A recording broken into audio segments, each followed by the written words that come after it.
It begins like something out of a surreal detective novel. Two men from a small Brazilian town board a bus headed for Rio de Janeiro. They carry with them nothing unusual. Some money, a couple of towels, a bottle of water, and most curiously, a pair of lead masks. Not full masks, not gas masks, just ice shields. Handmade, cut from sheets of soft lead. Their destination is a hill near the city of Niterói. And within days, their lifeless bodies are found lying side by side on the slope. No visible wounds, no sign of a struggle, and no clear cause of death. The mystery, to this day, remains one of the most puzzling unsolved cases in Brazilian history. This is the story of the lead mask case. Manoel Pereira de Cruz and Miguel José Viana were ordinary men by most accounts. Electronics technicians who lived in Campos dos Goitacazes, about 175 kilometers north of Rio. They were close friends, possibly even business partners, and they were known for being quiet, intelligent, and curious. What set them apart from others in their community wasn't so much their profession, but their interest in the unknown. The two men were said to have been members of a group that explored scientific spiritualism, a hybrid of electrical experimentation, paranormal studies, and fringe belief systems. They reportedly participated in seances, UFO discussions, and odd experiments with homemade equipment designed to capture spiritual or cosmic energy. On August 17, 1966, Manoel and Miguel left their hometown after telling family and friends they were going to Rio to purchase materials for work. They boarded a bus, dressed in formal suits, and carried little more than a raincoat each, about 3 million cruzeiros in cash, a modest amount, a bottle of water, and the two lead masks.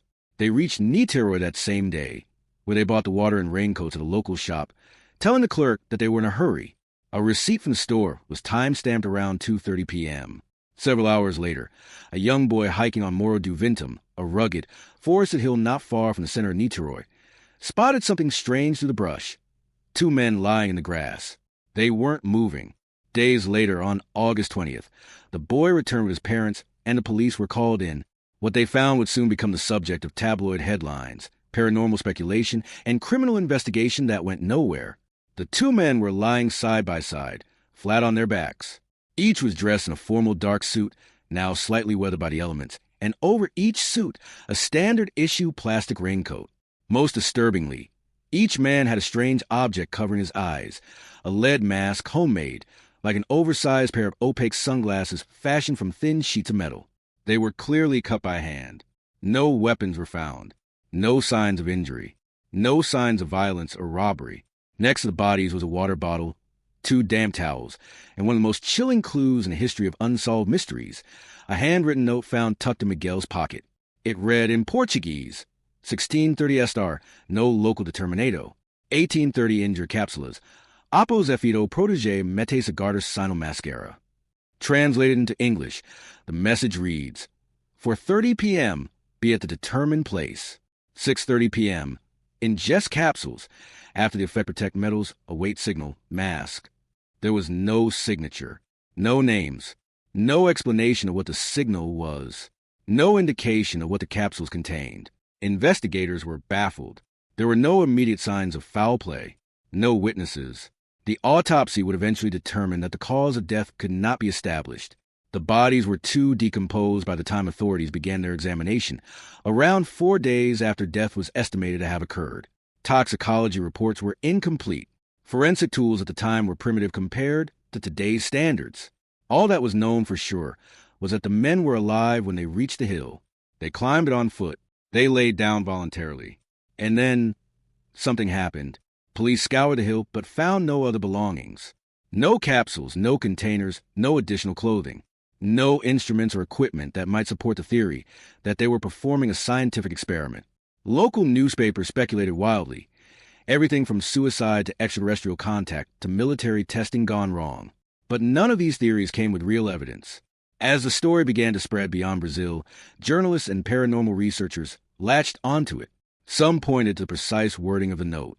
The phrase protect metals was especially curious. Did it refer to shielding electronic equipment from radiation or electromagnetic interference? Or was it spiritual code? The mention of a signal suggested some kind of anticipated event. A cosmic phenomenon? A UFO? A message from another realm? Meanwhile, back in Campos dos Goitacazes, their families were devastated. They had no idea why the men had traveled to that hill. They knew about their spiritualist leanings, but no one could explain what had pushed them to such an elaborate and ultimately fatal plan. Friends told reporters that Miguel and Manoel believed they were on the brink of a breakthrough, that they had been preparing for something important. Some said they spoke of great revelations and being part of a divine mission. Even stranger still, a third man was rumored to have been involved, unnamed by police. He was allegedly seen with Manoel and Miguel in the days leading up to the event. Some believe this man gave them the capsules referenced in the note, but he was never identified, and his role, if any, remained speculative.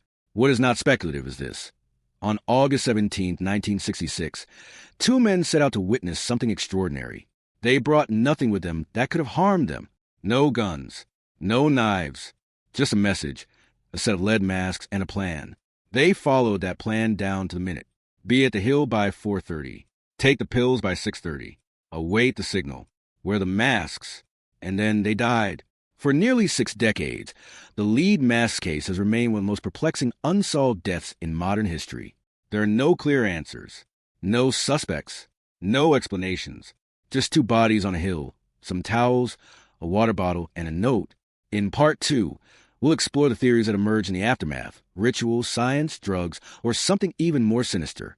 But for now, we're left with a simple, eerie image of 2 men who believed they were about to witness a revelation, only to vanish into mystery forever. The discovery of the bodies on Morro do Vintum raise more questions than answers. Police were confused. The media was obsessed. The public was captivated. The crime scene was strange, but strangely tidy. No sign of struggle, no violence, no weather damage to their clothing. 2 dead men, side by side in suits and raincoats, with lead masks placed gently over their eyes, as if they were preparing for something, not fleeing from it. A water bottle, 2 towels, and a cryptic note were all that remained. As the initial shock wore off, the theories began. It didn't take long for the public imagination to latch on to the most obvious clue, the masks. Why would 2 grown men hike up a remote hill with masks made of lead covering their eyes? Who makes lead masks at home? And what were they protecting themselves from? The natural guess was radiation or blinding light, but there were no reports of strange lights over the hill that night. No official records of military testing. No nuclear events. Still, it seemed the men were expecting a visual event, something intense, even dangerous to witness directly. One of the first theories to emerge was that Manoel and Miguel had died during a spiritual or paranormal ritual. They had long been involved with a small group of spiritualists in Campos dos Goitacazes. Friends and relatives recalled that they attended meetings where the lines between science and mysticism were blurred. People spoke of seances, attempts to contact spirits, and experiments involving electronics and energy fields. According to some sources, the men believed it was possible to receive messages from other dimensions, or even make contact with extraterrestrial life, using carefully timed rituals and specialized gear. That detail, timing, will become especially significant. The note found in Miguel's pocket wasn't just a reminder or a cryptic journal entry. It read like a schedule: 16:30, be at the determined place. 18:30, ingest capsules. After the effect, protect metals, await signal, mask. This wasn't a plan thrown together in haste. It had structure and intention. And when investigators searched deeper, they discovered this wasn't the first time the men had done something like this. About 2 months earlier, according to reports from friends and a few local witnesses, the pair had attempted a similar test. They went into a secluded rural area outside Campos, this time accompanied by another friend who later backed out at the last moment. They claimed they were going to observe a spiritual manifestation, and again, they carried with them masks, towels, and strange devices. In that earlier attempt, nothing came of it. But it proved that the events on Morro do Vintum weren't spontaneous. They were a continuation of something the men had been preparing for, maybe even rehearsing. So, were they conducting a ritual? Some spiritualist sects, particularly those blending elements of Catholicism, Cartaspiritism, and indigenous beliefs, practice forms of mediumship or contact with beings from other dimensions. The use of masks or blindfolds was not unheard of in such rituals, meant to enhance spiritual vision by removing visual distractions. But why lead? And why did they need to protect metals? That phrase puzzled even seasoned investigators. Some thought it meant shielding electronic equipment from spiritual interference. Others argued it could be a literal warning, to cover metal objects from exposure to whatever force they expected. Radiation, perhaps? Or was it code for something else entirely? an instruction only they or their group understood. As attention grew, a second theory began to take shape, that Manoel and Miguel were performing a scientific experiment gone wrong. After all, they were electronic technicians. They had worked on radios, circuits, and mechanical systems. They were not just spiritual seekers. They were tinkerers. Some speculated they were trying to record a cosmic event, an electromagnetic signal, a burst of radiation, or an atmospheric phenomenon they believed would occur at a specific time and place. The lead masks made more sense in this context. In early radiation experiments, especially before commercial shielding, lead sheets were often used to block harmful exposure. Even eclipse watchers before the 1960s had been known to fashion makeshift ice shields to protect against solar damage. Was it possible the men thought they were going to witness something blinding? Maybe a flash of unknown origin, a celestial signal or pulse they had predicted. Could a wait signal have meant a literal transmission, a radio wave, or frequency spike they intended to receive? But again, police found no radio equipment, no batteries, no antennas. If they had brought anything to record or receive signals, it had been taken or destroyed, or perhaps it never existed. That absence led many to the third major theory, that the men had died due to a hallucinogenic or drug-related ritual. The note itself mentioned ingesting capsules. That much was clear. But what were in those capsules? And where did they get them? In 1966, Brazil had no widespread access to psychedelic drugs, but plant-based hallucinogens were known and sometimes used in spiritual ceremonies. Ayahuasca and other traditional substances had long been part of indigenous practices, though they were not commonly associated with electronics repairmen from small cities. Still, the possibility remained that the two men had either made or been given psychedelic compounds, possibly by the mysterious third person who was reportedly seen with them prior to their departure. This unknown man was described in some reports as a tall, dark-skinned man with a deep voice, but police never confirmed his existence. Witnesses were vague. If this third party had provided them with capsules, then he might have been involved in their deaths, deliberately or not. Perhaps the capsules contained a powerful sedative or a toxic hallucinogen. Perhaps the two men were led to believe they would ascend or receive a vision. Instead, they simply overdosed. But this raises more questions. Why would they take the pills in such an exposed location, in full suits, with lead masks over their eyes? Was this really a ritual they believed in, or were they tricked?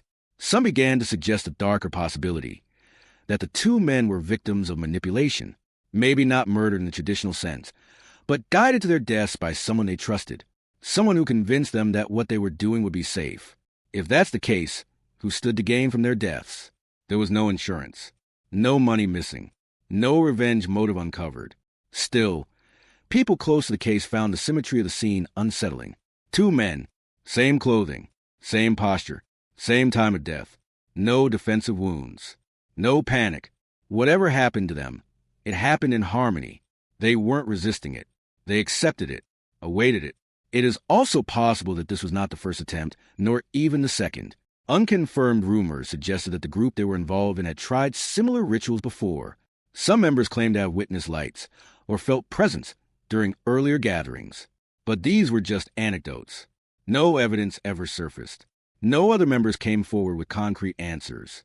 The police eventually closed the case as unexplained deaths. There was no poison identified, no assailant, no crime scene evidence to support homicide. The file remained open in theory, but no progress was made. The physical artifacts, the masks, the note, the water bottle, were kept for a while but eventually disappeared from archives.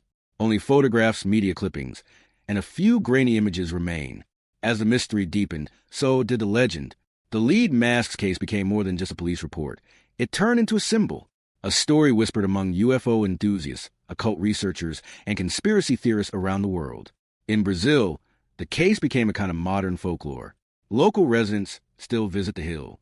Urban explorers have searched for artifacts, even dug into old newspaper records.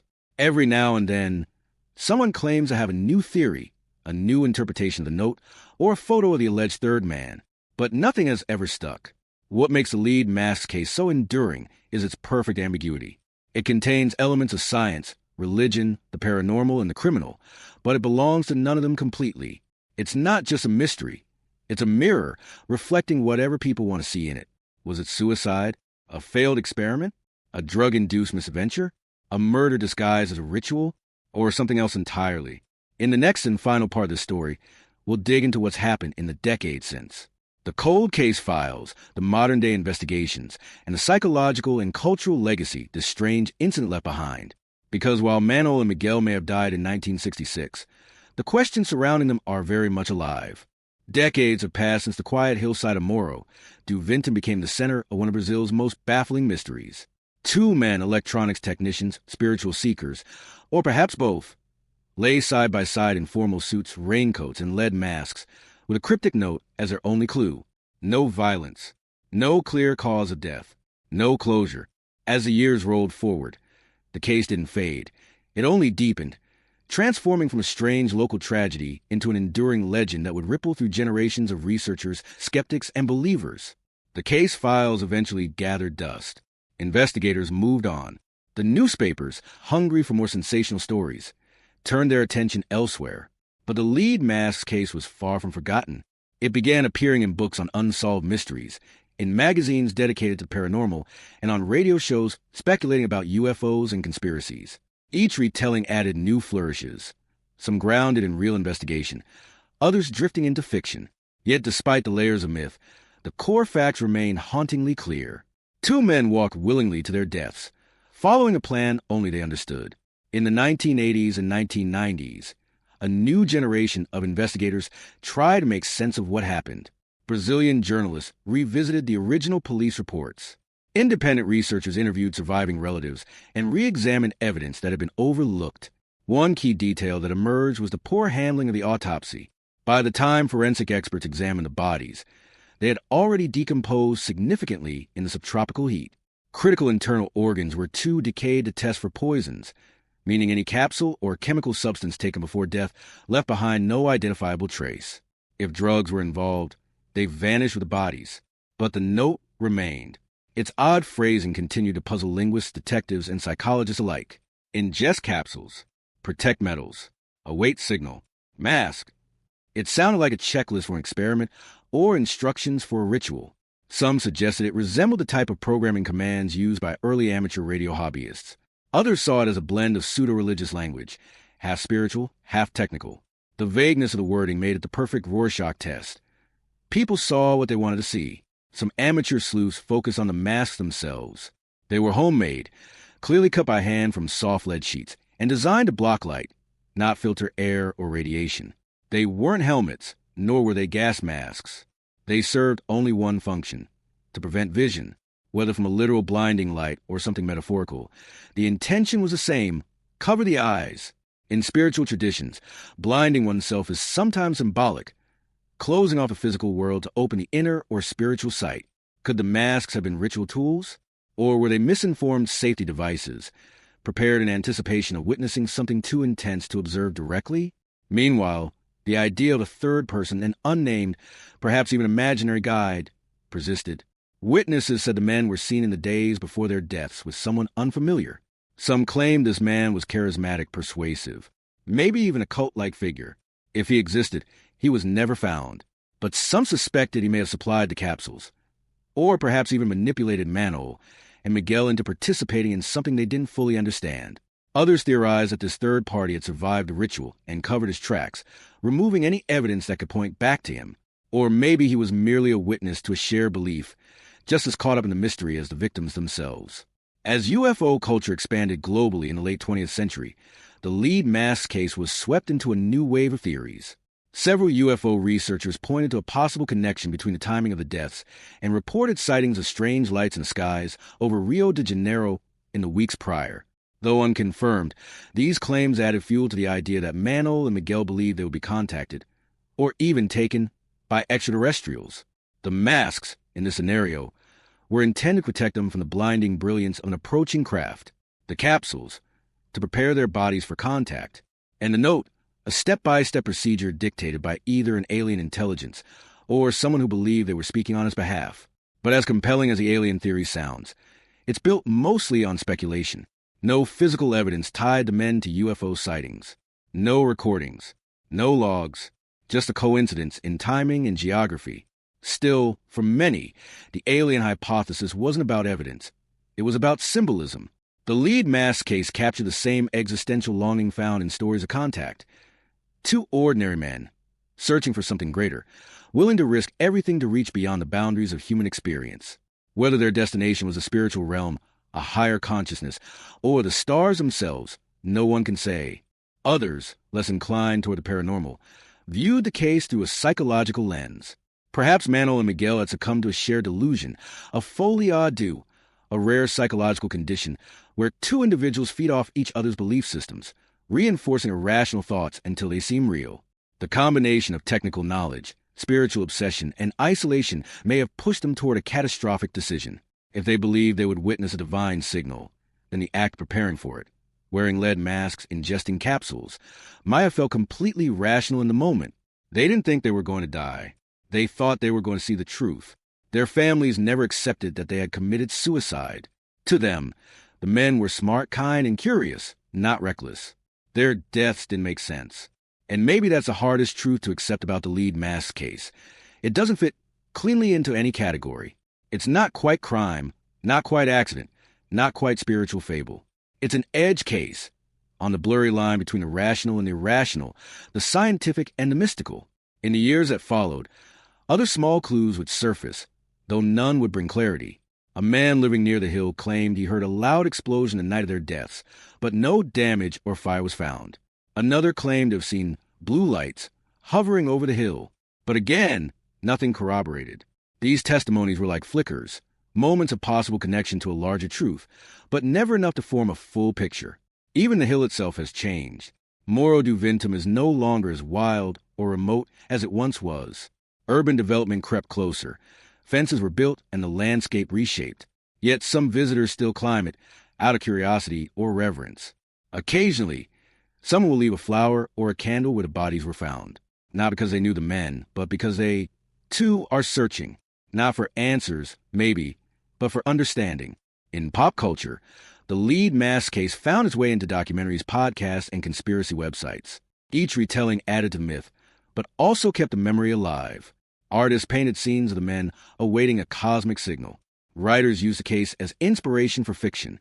Even television shows hinted at the mystery, disguising it under the veil of fiction, but drawing directly from the real event. What is it about this story that makes it so hard to forget? Perhaps it's because it touches something deeply human. The desire to know, to reach, to believe. Manoel and Miguel were not villains. They were not victims in the traditional sense. They were two people convinced that something extraordinary was about to happen. They believed in more.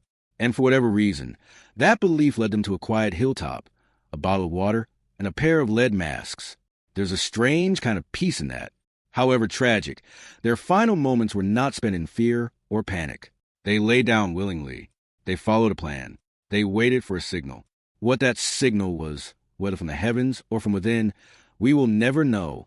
But perhaps that's what makes the lead mask case so timeless. It defies closure. It resists categorization. It is, in the end, a mystery not just of death, but of belief.